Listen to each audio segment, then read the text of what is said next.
अरे श्रीमती जी कुछ तो सस्ता लो। नहीं श्रीमान जी, सब बढ़िया लो। इसमें क्या खास बात है? थोड़े में ज्यादा स्वाद, यही तो है इसकी खास बात। क्या स्वाद है? अरे मेरे राजा, राजा और मसाला। दादी के हाथों का जादू और खुशबू से महकता घर, माँ की मुस्कुराहट और खाने की सुगंध। MDH गरम मसाला, क्योंकि हर रिश्ता है स्वाद से जुड़ा।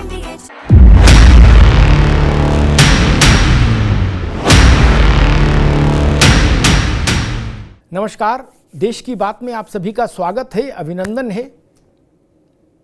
क्या बिहार का चुनाव टर्निंग पॉइंट पर आ गया है? एक ऐसे पड़ाव पर बिहार का चुनाव आकर टिक गया कि जहां से चुनाव पलटता दिख रहा है।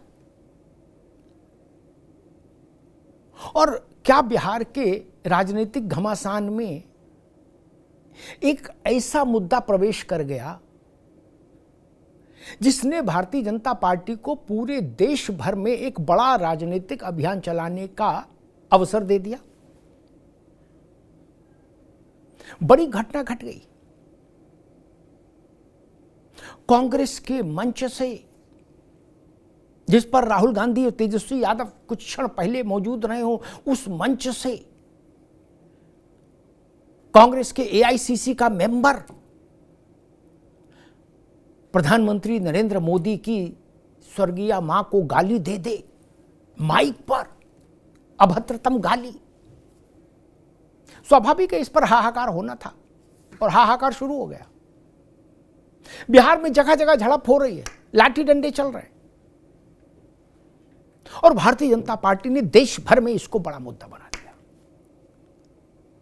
बिहार में महागठबंधन वोट चोरी और SIR को लेकर जितनी यात्रा में अब तक आगे बढ़ा था, उस सब के ऊपर एक त्रिपाल सा तन गया इस नए मुद्दे का, नए बवाल का। अब सारा अटेंशन इस मुद्दे के इर्द गिर्द, और भारतीय जनता पार्टी इस मुद्दे को छोड़ना नहीं चाहती,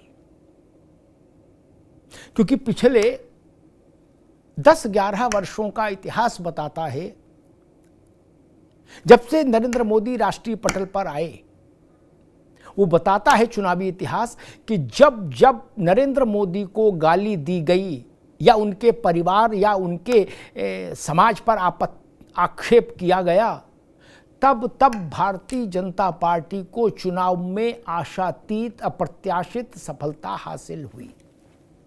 जान लीजिए, ये इतिहास है, इसमें ना मैं कुछ कर सकता ना आप कुछ कर सकते। इसीलिए मैंने कहा कि क्या टर्निंग पॉइंट आ गया है बिहार के इलेक्शन का? अब पलट जाएगा सारा इलेक्शन। याद करिए, 2014 का इलेक्शन था। दिल्ली में जनवरी का ठंडी सुबह थी। एक कांग्रेस कार्यालय में कुछ कार्यक्रम हो रहा था। अचानक से मणिशंकर अय्यर बाहर निकले।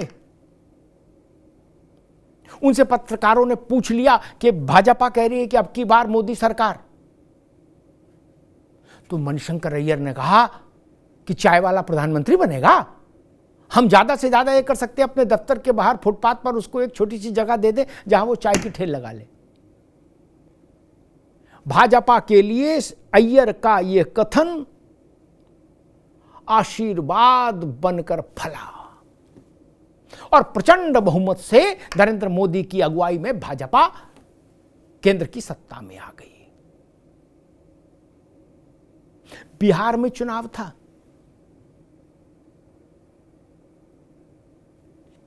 नहीं गुजरात में चुनाव था, माफ करिए, गुजरात में चुनाव था। कांग्रेस अच्छा चुनाव लड़ रही थी। राहुल गांधी वहां कैंप कर रहे थे। अशोक गहलोत चुनाव के इंचार्ज बनाए गए थे। अचानक से वोटिंग से 3 दिन पहले प्रधानमंत्री के लिए या उनकी जाति के लिए नीच शब्द का इस्तेमाल कर दिया गया मंच से, विपक्ष के द्वारा। बस फिर क्या था, प्रधानमंत्री ने उस बात को लपका और गुजरात का चुनाव रातों रात पलट गया। चौकीदार चोर है। 2019 का चुनाव याद करिए, राहुल गांधी जी ने कहा था चौकीदार चोर है। बोले जोर से बोलो, चौकीदार चोर है। पूरे देश में घूमकर उन्होंने नारा लगवाया हर चुनावी सभा में। नरेंद्र मोदी ने उसी नारे को पकड़ लिया और देश भर में एक अभियान चला, मैं भी चौकीदार। और नतीजा क्या हुआ? एनडीए की सरकार मोदी की अगुवाई में फिर आ गई ताल ठोक कर। इससे पहले चले जाइए, सोनिया जी ने एक बार कहा था नरेंद्र मोदी को खून का सौदागर। नरेंद्र मोदी चुनाव जीत गए। सोनिया जी ने यही बोला और उधर मोदी को तो तत्काल लाइटनिंग इफेक्ट वाला फायदा हुआ चुनावी। तो क्या वैसी ही गलती विपक्षी खेमे से अब बिहार में हो चली? अब तक के मैंने जितने उदाहरण बताए वो उदाहरण इस बात को सिद्ध करते हैं कि आप मोदी पर पत्थर फेंकेंगे निजी तौर पर, मोदी उस पत्थर से अपना महल बनाना जानते हैं, अपना दुर्ग बनाना जानते हैं। महल से अच्छा शब्द है दुर्ग, जहां वो पार्टी को सुरक्षित रख पाए। बिहार में लोग कह रहे थे कि महागठबंधन अच्छा चुनाव लड़ रहा है, लेकिन अचानक से एक घटना घटी जिसने बिहार के शहर शहर गांव गांव संघर्ष जैसी स्थिति पैदा कर दी। गली चौराहे नुक्कड़ सब जगह वही चर्चा होने लगी कि मोदी की मां को गाली दी गई, मोदी की मां को गाली दी गई। अब कांग्रेस सफाई देती घूम रही है, करी नहीं वो हमारा इंटेंशन ये नहीं था, और मुद्दों से ध्यान भटकाने की कोशिश कर रही है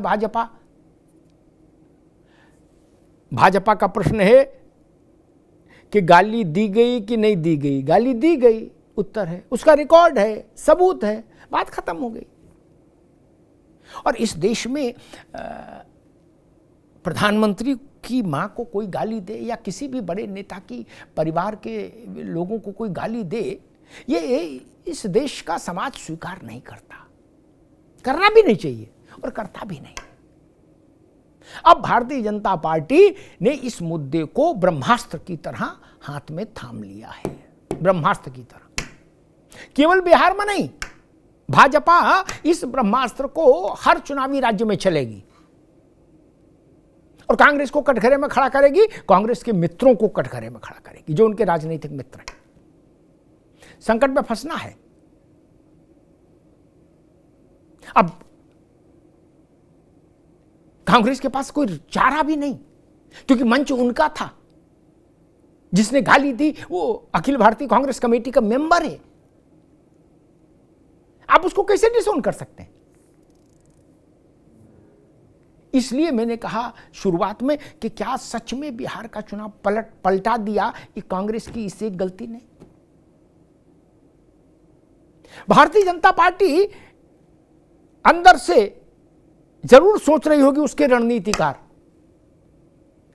कि विपक्ष ने बार बार अपनी एक ही तरह की गलती करने के क्रम को बिहार में भी जारी रखा है। और अभी तो प्रधानमंत्री नहीं उतरे बिहार इस गाली कांड के बाद। कल्पना करिए जब नरेंद्र मोदी बिहार में उतरेंगे सार्वजनिक सभा में, तो वो इस विषय को किस ताप पर ले जाके खड़ा कर देंगे, आप कल्पना कर सकते हैं। विपक्ष के पास उत्तर देने के लिए शब्द नहीं मिलेंगे। ये कौतुक करना तो नरेंद्र मोदी जानते हैं। मैंने 5 उदाहरण दिए। आपने नीच कहा, वो चुनाव जीत गए। आपने चाय वाला कहा, वो देश के प्रधानमंत्री बन गए। आपने चौकीदार चोर कहा, वो देश के दोबारा प्रधानमंत्री बन गए, तिवारा प्रधानमंत्री बन गए। इसका मतलब आपकी गाली और मोदी की चुनावी सफलता का कुछ ऊपर वाला रिश्ता है, आध्यात्मिक किस्म का कोई टोटका है ये भी, कि मोदी को गाली देगा विपक्ष तो मोदी की जीत, भाजपा की जीत अवश्य संभावी हो जाएगी। अब बिहार में इसकी कसौटी हो जाएगी कि ये जो टोटका है विपक्ष की गाली मोदी के लिए, शुभंकर है विपक्ष की गाली नरेंद्र मोदी के लिए, वो बिहार में लागू होती है परिभाषा या नहीं।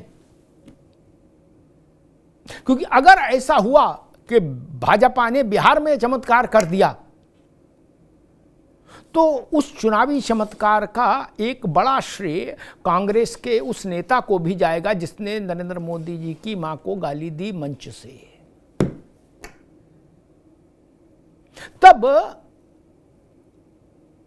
भाजपा को अंदर से कांग्रेस के इस टोटके को भी प्रणाम करना होगा। हर बार जब जब लगा कि भाजपा इस बार चुनावी समर में कठिन परिस्थितियों में फंसी दिख रही है, तब तब कांग्रेस का कोई बयान बहादुर अचानक से आया, चाहे वो मणिशंकर अय्यर हो, चाहे दिग्विजय सिंह हो, चाहे सलमान खुर्शीद हो, चाहे खुद सोनिया जी हो, राहुल जी हो, और चाहे ये नौजवान हो बिहार वाला, जिसने भाजपा के सारे संकट काट दिए। तो कांग्रेस ही भाजपा के चुनावी वैतरणी में तारणहार बनती दिख रही है इन क्रियाकलापों के जरिए। अब अगली कसौटी बिहार है और देखना यह है कि बिहार की जमीन पर भाजपा इस मुद्दे को कितना ताप और देती है, और जब प्रधानमंत्री उतरते हैं बिहार की जमीन पर चुनाव प्रचार के लिए तो वो इस मुद्दे पर क्या कहते हैं, कैसे कहते हैं और कितना कहते हैं, इसका असर पड़ेगा। धन्यवाद। थोड़े में ज्यादा स्वाद यही तो है इसकी खास बात। वाओ मम्मा, क्या स्वाद है। अरे मेरे राजा, का राजा आरती और मसाला